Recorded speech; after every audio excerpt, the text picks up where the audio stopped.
1640. இலை தொட்டு பூ பறித்து எந்தைக்கு என்று எண்ணி அப்படிங்கிறார். இலை தொட்டு அப்படிங்கிறார். இலை தொட்டுன்னா என்ன? இப்போது நம்ம சாமிக்கு ஒரு பூ போடணும்னு வச்சுக்குவோம். என்ன பண்ண முடியும்? செடிக்கு பக்கத்தில் முதல்ல போகணும். போனோடனே செடியை தொடாமல் பூவை பறிக்க முடியுமா? முதல்ல செடியை தொடுவோம் இல்லையா? செடி என்று சொல்வது இலைகள் எல்லாம் சேர்ந்து தான் இருக்கும், தண்டோடு இருக்கும். ஸோ அதை முதல்ல தொடணும். அதை தான் இலை தொட்டு. அடுத்து பூ பறித்து அப்படிங்கிறார். பூ பறித்துன்னா என்ன? செடியை பிடிச்சாச்சு இலையோடு சேர்த்து, அதில் இருக்க பூவை வந்து இந்த இடத்துல பறிச்சிடுறோம். இப்போது ஏன் இலை தொட்டுன்னு சொல்கிறாரு? செடியை தொட்டுன்னு ஒரு வார்த்தை படிச்சிருக்கலாம் இல்லையா? செடியை தொட்டு அப்படின்னு ஒரு வார்த்தை சொல்லியிருக்கலாம். ஏன் இலை தொட்டுன்னு சொல்கிறாரு அப்படின்னா, இதற்கு ஒரு காரணம் இருக்குது. இறைவனுக்கு நம்ம செடிகளில் பூ பறிக்க போகும்போது, இன்றைக்கி எப்படி பூ பறிக்கிறோம் அப்படின்னா, செடி எப்படி போனாலும் பரவாயில்ல, இலை எப்படி போனாலும் பரவாயில்ல, எனக்கு பூ மட்டும் கரெக்டாக வந்துடணும் அப்படின்னு சொல்லிட்டு என்ன பண்ணுவோம்? செடியை வந்து ஒரு கையால் பிடிச்சிக்குவோம். அதோடைய மொட்டு பகுதி கீழே பகுதியை கடனமாக பிடிச்சிக்கிட்டு மேலே இருக்கக்கூடிய பூவை எடுப்போம். எடுக்கும்போது சில நேரங்களில் நம்ம அழுத்தி பிடிக்கிறோம் இல்லையா? அதன் விளைவாகவோ இல்லை வேறு ஏதாவது விளைவாகவோ அங்கே இருக்கக்கூடிய இலைகள் கூட பிஞ்சு கீழே விழும் இல்லையா? உடஞ்சி கீழே விழும். இதை வந்து நம்ம பூத்தோட்டங்களில் பார்க்கலாம். இந்த பூ பறிப்பவர்கள், பூவை பறித்து விற்பவர்கள் தொழிலாகவே செய்வாங்க இல்லையா? அங்கே போய் பார்த்தோம்னா பூ பறித்து முடிச்சுட்டு வெளில வந்தோன்னே அந்த தோட்டத்துக்குள்ளே போய் பார்த்தோம்னா கீழெல்லாம் அங்கங்கே 4-5 இலை செதறி கிடக்கும். ஏன்னா அவர்களுடைய எண்ணம் பூ பறிக்கிறதுல தான் இருக்குது, இலை உடஞ்சி விழுறதில்ல அவங்களுக்கு. இல்லை இலை எப்படி போனால் என்ன அப்படின்றது, பூவை மட்டும் பறிச்சுட்டு போயிட்டே இருப்பாங்க. ஆனால் இந்த இடத்துல என்ன சொல்கிறாரு? இலை தொட்டு அப்படின்னா இலையை பத்திரமா பிடிச்சிக்கணுமா? இந்த இடத்துல ஒரு இலைக்கு கூட பாதிப்பு வராதபடி ஒரு செடியில் இருக்கக்கூடிய இலையை பத்திரமாக பிடித்து கொண்டு பூவை பறித்து, இதுதான் புரிஞ்சுக்கணும் இந்த இடத்துல. சரிங்களா? ஏன்னா அகத்தியருடைய ஒரு நூலில் ஒரு குறிப்பு ஒன்று வச்சுருக்காரு. என்ன வச்சுருக்காருன்னா, ஒரு செடிகளில் இருக்கக்கூடிய ஒரு இலையை காரண காரியம் இல்லாமல் இல்லையா? காரண காரியம்னா என்ன? இந்த இடத்துல இப்போது வழக்கமாக இந்த கிராமங்களில் வந்து பார்க்கலாம், 2 சைடும் புதர் மாதிரி முளைச்சி கிடக்கும். அவங்க வாட்டுக்கு நடுவில் நடந்து போயிட்டே இருப்பாங்க. போகும்போது எதையாவது பிச்சு போட்டுக்கிட்டே போவாங்க. இந்த இடத்துல இலையோ எதையாவது ஒன்று பிச்சு போட்டு தூக்கி போட்டு, இது வந்து இயற்கையாகவே மனிதனுக்கு இருக்கக்கூடிய ஒரு இயல்பு. இந்த இடத்துல ஏன் செய்கிறாங்கன்னு தெரில, ஆனால் செய்கிறாங்க. இதை நானே வந்து பல முறை செஞ்சுருக்கேன். இந்த இடத்துல செஞ்சதுக்கப்புறம் ஐயோ தவறு செஞ்சுட்டு சிந்திச்சிருக்கேன். இப்போ அதை பிச்சு போட்டே போகிறாங்களே, இதுக்கு என்ன காரண காரியம் இருக்குது? ஒன்றுமே கிடையாது. அவனுடைய மனம் அதை பிச்சு போடுன்னு சொல்லுது, அதை பிச்சு போடுது. ஸோ அப்படி ஒரு இலையை வந்து ஒரு மனிதன் காரண காரியம் இல்லாமல் பிச்சு போட்டால் அது என்ன சொல்கிறாரு? கொலை பாவத்திற்கு இணையானது அப்படின்னு அகத்தியர் தன்னுடைய நூல்களில் சொல்கிறார். இந்த இடத்துல தாவரவியல் பற்றி ஒரு நூல் இருக்குது, அதில் சொல்கிறார். அப்போ ஒரு இலைக்கு எவ்வளோ முக்கியத்துவம் இந்த இடத்துல கொடுக்கணும் அப்படின்றத ஒரு சின்ன இலை தொட்டுன்ற ஒரே வார்த்தையிலே கொடுத்துருக்காரு திருமூலர் இந்த இடத்துல. அப்போ இலை தொட்டு பூ பறித்து, ஸோ பூ வந்து அதுலேருந்து பறிச்சாச்சு. பறித்ததுக்கப்புறம் எந்தைக்கு என்று எண்ணி அப்படிங்கிறாரு. எந்தைக்கு என்று எண்ணினா என்ன? ஆகா, இந்த பூ வந்து இறைவனுக்கு இந்த பூவை கொடுக்க வேண்டும், இந்த சிந்தனை வரணும் இந்த இடத்துல. இயல்பாக பார்த்தோம் அப்படின்னா ஆண்களுக்கு ஒரு சிக்கல் இருக்காது இந்த இடத்துல. ஆனால் பெண்களுக்கு இந்த இடத்துல அழகாக இருக்குது, பூ வாசமாக இருக்குது, நம்ம கொஞ்சம் வச்சுக்கலாமே, இல்லை இறைவனுக்கு இதை வச்சுட்டு நம்ம வச்சுக்கலாமே, இப்படிலாம் சிந்தனை போகும் இல்லையா? ஆண்களுக்கு என்ன தோணும்? அந்த பூ நல்லா வாசனையாக இருக்கே, கொஞ்சம் நம்ம வீட்டில் இருக்கவங்களுக்கு கொஞ்சம் கொடுத்தா நல்லா இருக்குமே, இப்படி சில நேரங்களில் போகலாம். ஆனால் எந்த விதமான இதுவும் இல்லாமல் எந்தைக்கு என்று எண்ணி அப்படிங்கிறார். அப்போ இதில் இன்னொரு உள்பொருளும் வச்சுருக்காரு. என்ன யோசிக்கிறாரு? ஆகா, இந்த பூவை கொண்டு போய் இறைவனுக்கு நான் சமர்ப்பிக்க வேண்டும் என்று எண்ணி அந்த இறைவனே என்ன பண்ணுறாரு? இந்த பூக்களை படைத்திருக்கின்றார். அதனுடைய ஆற்றலாகவும் அவர்தான் இருக்கின்றார். அந்த பூவில் இருக்கக்கூடிய வாசனையாகவும் அவர்தான் இருக்கின்றார். இந்த பூவை என் கண் முன்பே காண்பித்திருக்கின்றார். இந்த பூவை பறித்து இறைவனுக்கு சமர்ப்பிக்க வேண்டும் எனக்குள்ளாக இருந்து சிந்தனையை கொடுத்திருக்கின்றார். இது போலலாம் என்ன வரணும்? அதுதான் எந்தைக்கு என்று எண்ணி. சும்மா வந்து இது இறைவனுக்கு தான் அந்த பூவை போடணுன்ற சிந்தனை அது மட்டும் கிடையாது, அதற்கு உள்ளாக இத்தனை சிந்தனைகளும் இருக்கின்றது இந்த இடத்துல. சரிங்களா? பூவை பார்த்தோன்னே சாமிக்கு கொடுக்கணும், இந்த பூவை வாங்கிட்டு போகணும். அப்படி ஒரு கோயிலுக்கு போகிறோம், நம்மளாம் தோட்டத்துக்கு போய் பூ பறிக்கிறது இல்லை, வெளியில் ஒரு மாலை இருக்குது, நம்ம என்ன பண்ணுறோம்? சாமிக்கு இந்த மாலையை வாங்கிட்டு போய் போடணும்ப்பா, இப்படி தான் நினைக்கிறோம் இல்லைங்களா? ஆனால் நம்ம நினச்சிக்கிட்டு தானே இருக்கோம். ஆனால் இப்போ அதை அப்படி நினைக்கக்கூடாது. ஆகா, நம்ம இறைவனுக்கு பூ கொடுக்கணும்னு சொல்லி முதல்ல நம்ம யோசிக்க வச்சுருக்காரு. யோசிக்க வச்சது இல்லாமல் அந்த பூவை வாங்குறதுக்காக பொருளை என் கையில் காசு கொடுத்து கொஞ்சம் சம்பாதிக்க வச்சு பொருளை கையில் கொடுத்துருக்காரு. இந்த பொருள் பணம் கொடுத்து பூ வாங்குறதுக்காக அந்த பூவை எங்கேயோ ஒரு இடத்துல யாரோ பயிர் செய்ய வச்சுருக்காரு, பூவாகவே அவர் தான் இருக்கார், அதில் இருக்கக்கூடிய வாசனையாகவும் அவர் தான் இருக்கார். அந்த பூவை அங்கே கொண்டு வந்து விற்பனை செய்து ஒருத்தருக்கு அறிவை கொடுத்துருக்காரு இல்லையா? இப்படி பல விஷயங்களை சிந்திக்கணும். அதான் எந்தைக்கு என்று எண்ணி அப்படி நினச்சிக்கிட்டே என்ன செய்யணுமா, மலர் தொட்டு கண்டேன் அப்படிங்கிறார். மலர் தொட்டு. ஸோ அந்த பூவை என்ன பண்ணணும், இப்போ நான் இரண்டாவதாக சொன்னது கடையில் வாங்க போகிறது வேறு, பட் பாடலில் இருக்கக்கூடிய கருத்து பிரகாரம் ஒரு செடியை போய் இலையை தொட்டு அதுக்கு பாதிப்பு இல்லாமல் பூவை பறித்து அதை என்ன பண்ணோம், மலர் தொட்டு கண்டேன். அந்த பூவை தொட்டு கண்டேன் அப்படின்னா பார்க்கறது இல்லை இந்த இடத்துல இல்லைங்களா? அதை என்ன பண்ணணும், ஒரு மாலையாக கோர்க்கறது இந்த இடத்துல. பூவை தொட்டு அப்படிங்கிற அப்போ என்ன பண்ணோம் இந்த இடத்துல, பூவை தொட்டுனா சும்மா போய் தொட்டு கோர்க்கறது இல்லை, ஒன்றொன்னே மென்மையாக. பூக்கள் மிகவும் மென்மையானது. ஒரு பிறந்த குழந்தையை எப்படி ஒரு பார்த்து நம்ம கையில் தூக்குவோம் இல்லையா? குழந்தைக்கு சும்மா அப்படியே தூக்குவோமா? ஒரு 5 வயசு குழந்தைய டக்குன்னு ஒரு கையை பிடிச்சிட்டு தூக்குற மாதிரி பிறந்த குழந்தைய தூக்க மாட்டோம். குழந்தைய தூக்குற மாதிரி தூக்கணுமா அந்த இடத்துல. அதான் மலர் தொட்டு கண்டேன். எடுத்து என்ன பண்ணுமா, மாலையாக கோர்த்து இறைவனுக்கு சமர்ப்பிக்கணும். இப்போது வரும் பலன் கான் என்று அப்படிங்கிறார். பூவை போட்டதுக்கப்புறம் என்ன யோசிக்கிறோமா, ஆக்சுவலி இந்த பாடல் வந்து கொஞ்சம் வித்தியாசமான பாடல். இந்த இடத்துல நான் உள்ளே இருக்கக்கூடிய உட்கருத்தை சேர்த்து சொல்கிறேன், ஆனால் நாலடிக்கும் சேர்த்து பார்க்கும்போது வேற ஒரு கோணத்தில் விளக்கம் வரும். அது இன்னும் ஆச்சரியமான ஒரு விளக்கமாக இருக்கும். அதில் அதை பார்க்கலாம். வரும் பலன் கான் என்று அப்படிங்கிறார்.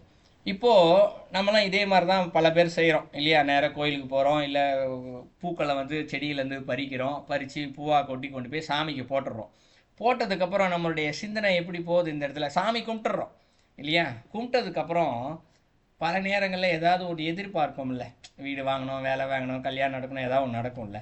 அப்போ மனிதனுடைய இயல்பு உள்ளிருந்து சாதாரணமாக ஒன்று சிந்திக்கும், உனக்கு எவ்வளோ பூ கட்டி போட்டேன், உனக்கு எவ்வளோ பூஜை பண்ணேன், உன்னை எவ்வளோ சாமி கும்பிட்டேன், எதையாவது எனக்கு கொடுக்குறியா நீ அப்படின்னு இயற்கையாகவே பலர் கேட்குறதையே நம்ம கேட்டிருப்போம். நமக்கே என்னைக்காவது தோணி இருக்கலாம், இல்லை யாராவது ஒரு நபர் துன்பத்தில் இருக்கக்கூடிய நபர் சொல்வதை நம்ம கேட்டிருக்கலாம் இந்த இடத்துல இல்லையா? அதை தான் இந்த இடத்துல சொல்கிறாரு, வரும் பலன் கான் என்று. அப்படின்னா இவ்வளோ தூரம் அவர் பாடலில் எப்படி பூ பறித்து எப்படி போடணும், எப்படி இறைவனுக்கு மாலை கொத்து போடணும்லாம் சொன்னார். அது போலெல்லாம் செஞ்சால் கூட மனித இயல்பு மனசு இதனோட பலன் என்ன அப்படின்னு சொல்லி தேடுமா இந்த இடத்துல. ஏதாவது ஒரு வகையில் எனக்கு என்ன கிடைக்கலையே அப்படின்னு தோணுமா, நான் ஆசைப்பட்டுட்டேன், நான் பிரார்த்தனை பண்ணிட்டேன் அப்படின்னு தோணுமா? அப்படி இல்லைன்னா கூட சரி, பூவை போட்டோடனே மனுஷனுக்கு என்ன தோணுது இந்த இடத்துல, ஆஹா இறைவன் இதெல்லாம் எனக்கு செய்ய வச்சுட்டாருன்னா தோணும். பூஜை பண்ணி முடிச்சனே, சாமி எனக்கு வீடு வேணும், கார் வேணும், வேலை வேணும், நோய் போகணும், எல்லோரும் நல்லா இருக்கணும், இப்படித்தானே யோசிக்குது. எல்லோரும் நல்லா இருக்கணும்னு தோணுதோ இல்லையோ, கண்டிப்பாக நம்ம குடும்பத்தில் இருக்கவங்க நல்லா இருக்கணும்னு தோணிடும் இந்த இடத்துல இல்லையா? அப்போ என்ன, அது பலனை எதிர்பார்க்கின்றது மனசு. பூஜை செஞ்சோன்னே மனசு எதிர்பார்க்குது. அப்போ அடுத்தடியில் என்ன சொல்கிறாரு, தலை கெட்ட நூல் கண்டு தாழ்ந்தேன் என் உள்ளம் அப்படிங்கிறார். ரொம்ப முக்கியமான அடி இந்த வார்த்தை தான். இந்த அடி, மூணாவது அடி ரொம்ப முக்கியமானது. தலை கெட்ட அப்படிங்கிறாரு. என்ன ஆயிடுச்சான், தலை கெட்டன்னா என்ன, தலைன்னா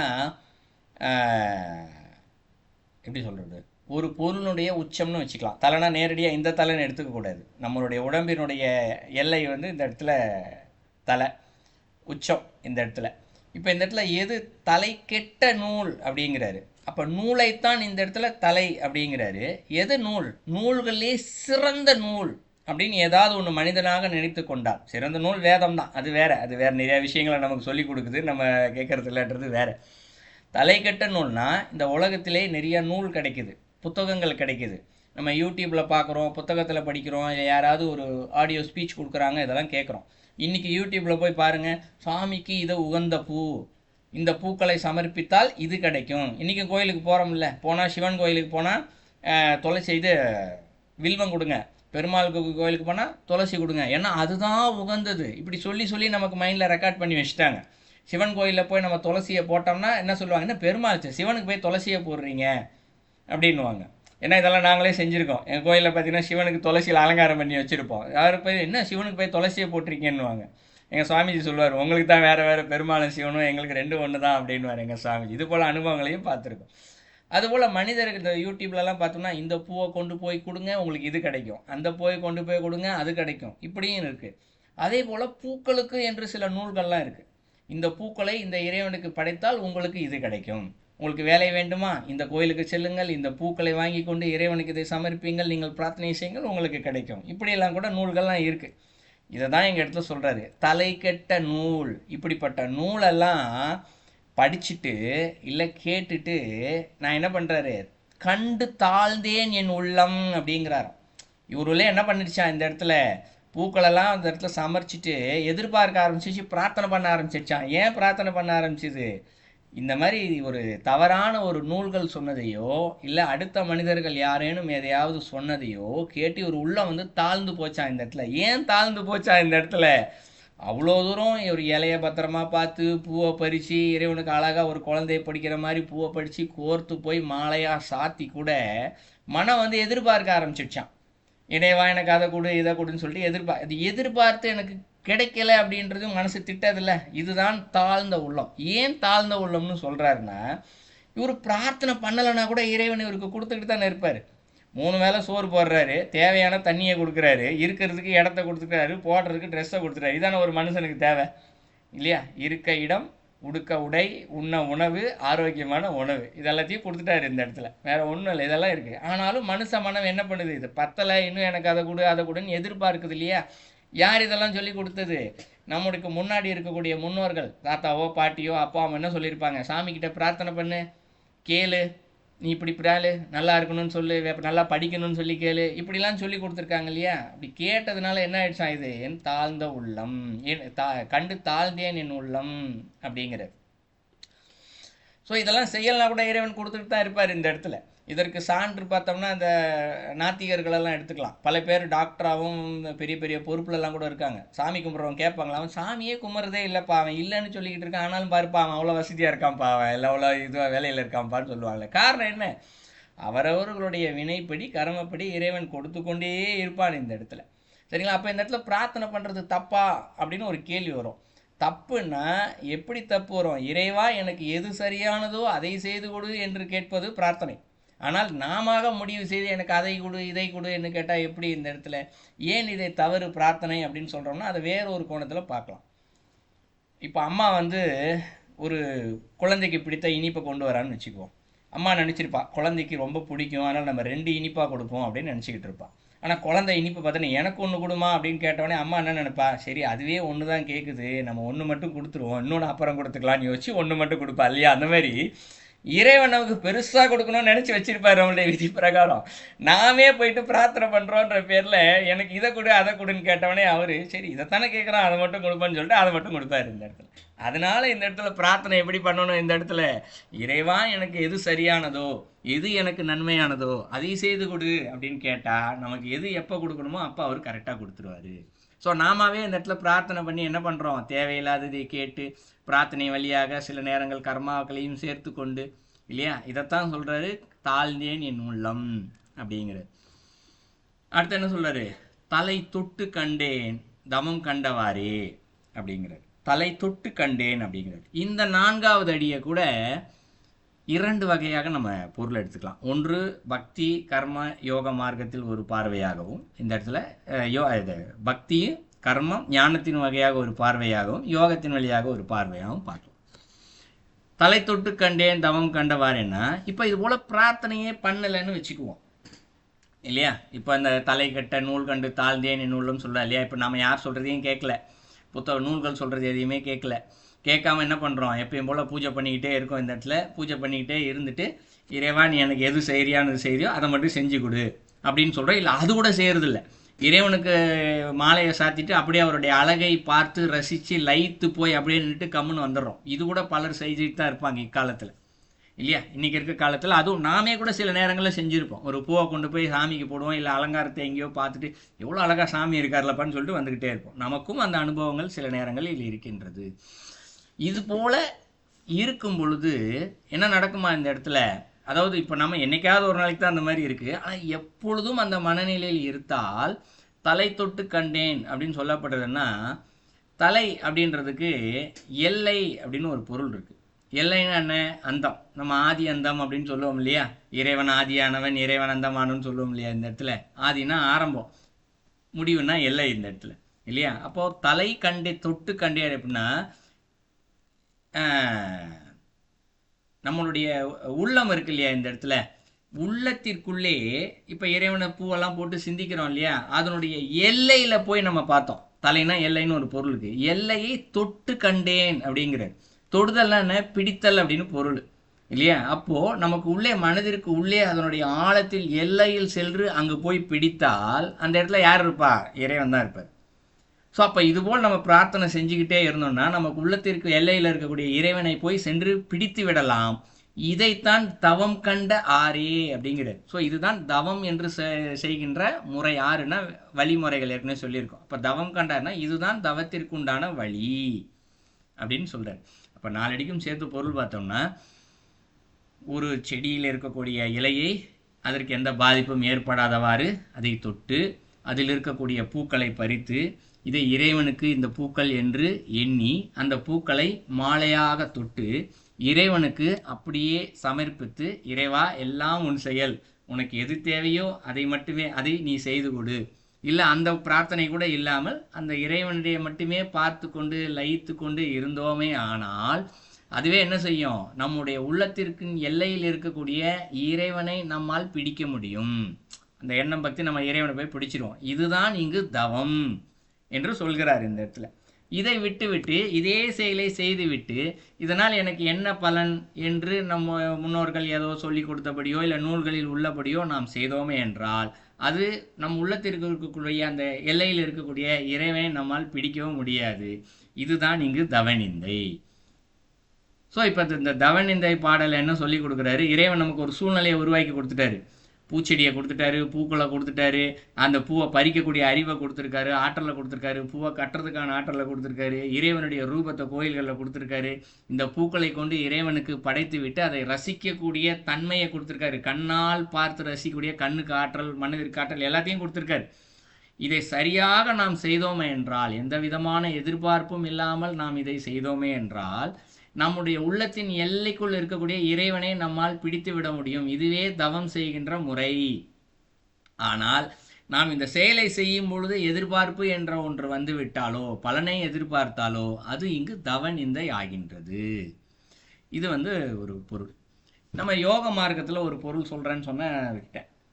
யோக மார்க்கத்தில் பார்த்தோம்னா தலை கண்டவாறேன்னா, இந்த செயலை நாம் தொடர்ந்து செய்து கொண்டே இருக்கும் பொழுது நம் தலை உச்சியில் இருக்கக்கூடிய அந்த சகசரதலத்தில் ஒளி வடிவமாக இருக்கக்கூடிய இறைவனை உணரலாம். அதான் போன பாடலில் பார்த்தோம், 4வது அடியில் பார்த்தோம் இல்லையா. யோக மார்க்கம்னாலே இந்த இடத்துல 7 சக்கரங்கள் தான் இந்த இடத்துல. ஸோ அப்போ தலை உச்சியில் இருக்கக்கூடிய, தலை தொட்டு கண்டேன் அப்படிங்கிறனா, தலைனா தலையில் இருக்கக்கூடிய அந்த ஒளியை தொடுதல், பிடித்தல். தொடுதல்னா பிடித்தல்னு சொன்னோம் இல்லையா, சகசரதல் தரக்கூடிய வெளிச்சத்தை பிடிச்சிடலாம். ஸோ அங்கே இருக்கக்கூடிய ஒளியை பிடிச்சிட்டோன்னா என்ன அர்த்தம், தானே ஒளியை இறைவனுடைய ஒளியை பார்த்தாச்சு, அப்புறம் தானே இறைவன் என்ற நிலைக்கு அதுவே கூட்டிகிட்டு போகிறோம். இதுவே இங்கு தவம் என்பதை காணும் வழியாகும் அப்படின்னு சொல்லி முடிக்கிறாரு. இதில் ஏதாவது கேள்விகள் கருத்துக்கள் இருந்தால் சொல்லுங்கள். நான் வகுப்பு முடித்ததுக்கப்புறம் தான் எனக்கு ஒரு விஷயத்தை விட்டுட்டோமே அப்படின்னு தோணுச்சு. என்னென்னா, காலையில் வகுப்பில் நம்ம பேசியிருந்தோம், இறைவனுக்கு பூவை கொண்டு போய் சாத்திட்டு எனக்கு அதை கொடு இதை கொடுன்னு கேட்டு நம்ம தவறாக இது பண்ணிடுறோம், அதனால் இறைவனை தெரிஞ்சிக்க முடியல, அதனால் தாழ்ந்த நிலைக்கு போகிறோம் அப்படின்னு சொல்லிட்டு ஒரு விஷயம் பேசியிருந்தோம். அப்போ இறைவா எனக்கு எதை வேணுமோ செய்து கொடு அப்படின்னு சொல்லி கேட்டிருந்தோம். இப்படி பிரார்த்தனை பண்ணலாம் அப்படின்னு சொல்லிட்டு ஒரு கருத்து சொல்லியிருந்தோம்.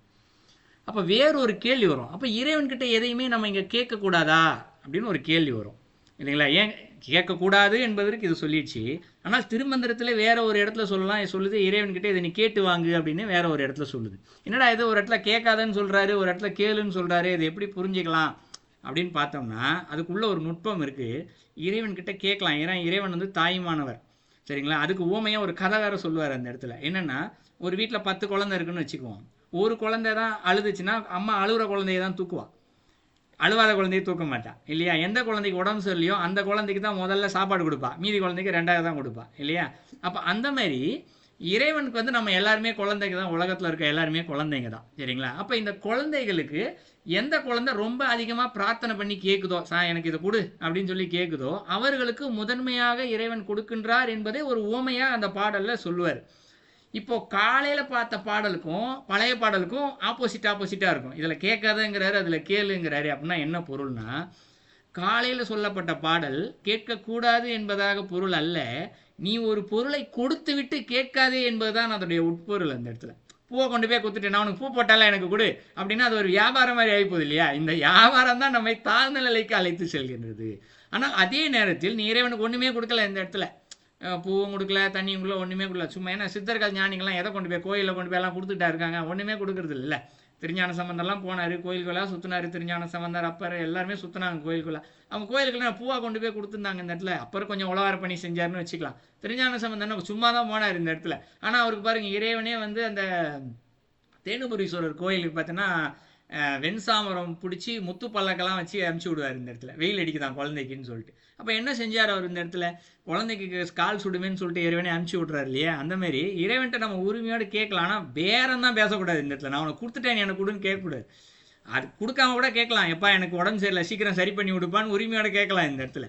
அதே நேரத்தில் எனக்கு உடம்பு சரியில்லை நீ எனக்கு சரி பண்ணினா நான் உனக்கு நாளைக்கு வந்து அபிஷேகம் பண்ணுறேன்னு சொன்னால் அது தப்பு. ஸோ இந்த ஒரு வித்தியாசத்தை நம்ம புரிஞ்சுக்கணும். ஏன்னா இது ரெண்டுமே திருமந்திரத்தில் இருக்கக்கூடிய கருத்துக்கள் தான் இந்த இடத்துல.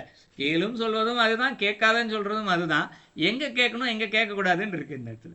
ஏன்னா இது பலர்கிட்ட இருக்குல்ல, இந்த வேலை மட்டும் கிடைச்சிருச்சுன்னா உனக்கு சாமி முதல் மாத சம்பளத்தை உண்டியில் போடுறேன். எவ்வளோ பெரிய பேரம் சாமிக்கிட்ட நடக்குது. இந்த ஒரு மாத சம்பளத்துக்காக அவர் வேலை வாங்கி கொடுக்கணும் உங்களுக்கு, இதுதான் சாமிக்கு இல்லையா? அதனால ஸோ அது கேட்பதும் என்பதும் உண்டு. இது காலையில் கருத்தை சேர்த்து சொல்லியிருக்கணும். பல பேருக்கு உள்ளுக்குள்ள துணை கேள்வியாக மனசில் வந்திருக்கோன்னு ஒரு சின்ன சந்தேகம். அதனால் காலையில் விட்டுட்டதுனால இப்போ அதோடைய கருத்தை சேர்த்து சொல்கிறேன் இந்த இடத்துல. கோயிலில் அர்ச்சனை செய்கிற பொழுது நாங்கள் காசு கொடுத்து தான் செய்கிறோம். என்னங்கய்யா? கோயிலில் அர்ச்சனை செய்கிற பொழுது காசு கொடுத்து தான் செய்கிறோம். அது அவரவருடைய விருப்பம் இந்த இடத்துல. நீங்கள் காசு கொடுத்து செய்யணும்னு ஏன் செய்கிறீங்க? காசு கொடுக்காம போய் மனதை போய் இறைவன்ட்ட சரணடைங்க, மானசீகமாக பூஜை பண்ணுங்க கோயிலில் போய். காசு கொடுத்து அர்ச்சனை பண்ணால் கூட ஒரு தேங்காய், ஒரு 2 வாழைப்பழம், ஒரு பூ, அவ்வளோதான். நீங்கள் காசு கொடுக்காம செஞ்சாங்கன்னா கூட கூடையாக பூவை இறைவனுக்கு சமர்ப்பிக்கலாமே இல்லையா? அர்ச்சனை பண்ணுறதுக்கு காசு கொடுத்துட்டு ஐயர் ஒரு 2 நிமிஷம் மந்திரம் சொல்லுவார். நீங்கள் மனசுக்குள்ளே உட்காந்துட்டு 20 நிமிஷம் மந்திரம் சொல்லுங்கள். யார் காசு தரணும் உங்களுக்கு? 20 நிமிஷம் 2 மணி நேரம் மந்திரம் சொல்லுங்க, கூட கூடையாக மானசீகமாக பூவை கொண்டு போய் கொட்டுங்க, பாக்கெட்டாக ஊதுத்தி ஏற்றி வைங்க, சாம்பிராணிக்கு கிலோ கணக்கில் சாம்பிராணி ஏற்றி வைங்க, மானசீகமாக பூஜை பண்ணுங்க. அதுக்கு எந்த பாசு கொண்டு போய் கொடுக்க வேண்டியிருக்கும் நீங்களுக்கு விலகு இல்லையா? நீங்க அர்ச்சனை செய்யறதுக்கு என்னங்கய்யா? அர்ச்சனை செய்யறதுக்கு நீங்க எதிராவா? அர்ச்சனை செய்வதற்கு எதிரா என்று இல்லை, நானும் அர்ச்சனை எல்லாம் செஞ்சிருக்கேன். அதுக்கு நான் அர்ச்சனை செய்யாதீங்கன்னு நான் சொல்ல வரல. காசு கொடுத்து செய்யணுமேன்னு ஒரு கேள்வி கேட்டீங்க இல்லையா? அதுக்காக சொல்கிறேன். நான் ஏன் அர்ச்சனை செய்யணும், ஏன் காசு கொடுக்கணும்னு ஒரு கேள்வி கேட்டால் அதுக்கு வேற ஒரு பதில் சொல்லுவேன் இந்த இடத்துல. சரிங்களா? இப்போ உதாரணத்துக்கு நான் சொல்கிறேன். கோயிலுக்கு போவேன் சரிங்களா? ஒரு காலத்தில் என்ன பண்ணுவேன், எனக்கு நான் சிறு வயதில் இருக்கும்போது சரிங்களா, ஐயர் தட்டில் ஐயரத்துடைய தட்டில் பணம் போட மாட்டேன், உண்டியில் தான் போடுவேன் இந்த இடத்துல. கோயில் வாசல் எதுவும் இருந்துச்சுன்னா அது அவ்வளோ சீக்கிரம் வாங்க மாட்டேன். வெளியிலேருந்து எங்கே விலை கம்மியாக இருக்கோ அது தேடி பிடிச்சி வெளியிலேருந்து வாங்கிட்டு போவேன். இதெல்லாம் செஞ்சுருப்பேன். அப்போது திருமந்திரத்தில் ஏதோ ஒரு இடம் படிக்கும்போதா இல்லை என்னுடைய குருநாதர் சொல்லி கொடுத்தது. குருநாதர் ரொம்ப அழகாக ஒரு விஷயம் சொன்னார். கோயிலை சுற்றி எங்கே கேள்வி வந்துச்சு அப்படின்னு சொல்லி கேட்டிங்கன்னா, கேள்வி எங்கேருந்து வந்துச்சு அப்படின்னு கேட்டிங்கன்னா, கோயிலுக்கு போனால் கை வீசிட்டு போகக்கூடாது. இது ஒரு கருத்து இருக்குது. கோயிலுக்கு போனால் கை வீசிட்டு போகக்கூடாது. ஏன் கை வீசிட்டு போகக்கூடாது? இறைவனுக்கு என்ற ஏதாவது பொருளை வாங்கி செல்ல வேண்டும் அப்படின்னு சொல்லிட்டு. ஏன்னா நான் சும்மா கை வீசிட்டு போயிடுவேன் சாமிக்கு, சாமி தானே என்ன வாங்கிட்டு போயிட்டுருக்குன்னு சொல்லிட்டு எது வாங்க மாட்டேன். ஆனால் ஏதாவது வாங்கிட்டு போப்பா, பூ வாங்கிட்டு போ, ஏதாவது மாலை வாங்கிட்டு போ, அது இல்லைன்னா தட்டில் ஐயரோட தட்டில் பணமாவது வச்சுட்டு வா அப்படின்னு சொல்லுவார். ஏன் இதை ஏன் செய்யணும் அப்படின்னு சொல்லி கேள்வி கேட்டால், இறைவன் அங்கே ஒரு கோயிலில் இருக்கார், அவரை சுற்றி 100 குடும்பங்கள் வாழ்ந்து கொண்டிருக்கின்றது. பூ விற்கிறாள், கற்பூரம் வைக்கிறாள், ஊதத்தி விற்கிறாள், மாலை வைக்கிறாள், பூ வைக்கிறாள், ஐயர் கொண்டு சொல்கிறார் இந்த இடத்துல. அவர்கள் இறைவனை நம்பித்தான் தங்களுடைய காலத்தை, வாழ்வாதாரத்தை அமைத்து கொண்டிருக்கின்றார்கள். இப்போ எல்லாரும் போகிறவங்கெல்லாம் நீங்கள் ஒரு பூ வாங்குவதனால் என்ன ஆயிடுது? இறைவன் தான் அவர்களுக்கு வாழ்க்கையை கொடுக்குறாரு, பணம் பொருளை கொடுக்குறாரு. இறைவன் கொடுப்பதற்கு நீங்கள் ஒரு காரணமாக அங்கு நிற்கின்றீர்கள். இப்போ புரிஞ்சிச்சு அவங்களுக்கு? ஸோ அந்த காரணத்துக்காக கோயில் வெளியில் போகும்போது ஏதாவது நீங்கள் வாங்கிட்டு போங்க அப்படின்னு அவர் ஒரு கருத்து ஒன்று சொன்னார் அந்த இடத்துல. என் குருநாதர் எனக்கு சொல்லி கொடுத்தது. அதனால் நீங்கள் அர்ச்சனை பண்ணணுமா, தாராளமாக பண்ணுங்க. பணம் இருக்கா, தாராளமாக ஐயருக்கு எவ்வளோ வேணா பணம் கொடுங்க, எவ்வளோ வேணா பூ வாங்குங்க, அர்ச்சனை பண்ணுங்க, எல்லாமே செய்யுங்க. அது அங்கே இருக்கக்கூடிய மக்களின் வாழ்வாதாரத்தை பெருக்கக்கூடியது. என்கிட்ட பணமே இல்லையா, பரவாயில்ல, நீங்கள் வாங்கிட்டு போய் தான் செய்யணும்னு அவசியம் இல்லை, மானசீகமாக உட்காந்துட்டு போய் பண்ணுங்க. இதுதான் கருத்து. ஸோ அர்ச்சனைக்கு எதிரானவரா அப்படின்னு கேட்டிங்கன்னா, எதிரானவன் என்று அல்ல. 2 கோணத்திலும் 2 கருத்துக்களை நான் உங்ககிட்ட முன்வைக்கிறேன். 2மே சரியானது தான் என்றதை முன்வைக்கிறேன். ஐயா, உங்களோட வகுப்பில் நீங்கள் தந்தது என்னன்னு சொன்னால், கேட்டு வழிபட்டால் கிடைப்பது அளவாகத்தான் கிடைக்கும். கேளாமல் வழிபட்டால் இறைவன் தான் விரும்பினவாறு எங்களுக்கு என்ன தேவையோ அதை தொகையா தந்து கொள்ளுவார். நிச்சயமா ஆகவே கேளாமல் வழிபட வேண்டும் என்றதான் நேற்றைய வகுப்பிலே நீங்கள் அந்த கருத்து. ஆமா ஆமா நன்றி. உண்மைதான். இது ஒருத்தருக்கு ஒரு மாதிரியான மனப்பக்குவம் இருக்கும். யாருக்கு என்ன மனப்பக்குவம் இருக்கோ அதற்கு ஏற்றதை அவர்கள் எடுத்துக்கொள்ளலாம். அவ்வளவுதான். எல்லா வகையிலும் இறைவன் நீங்க வழிமுறை வச்சுட்டாரு. யாருக்கு எது எதுனுமோ எல்லாத்தையும் எடுத்துக்கலாம். இந்த இடத்துல. சொல்லுங்க ஐயா பத்ரி, சொல்லுங்க.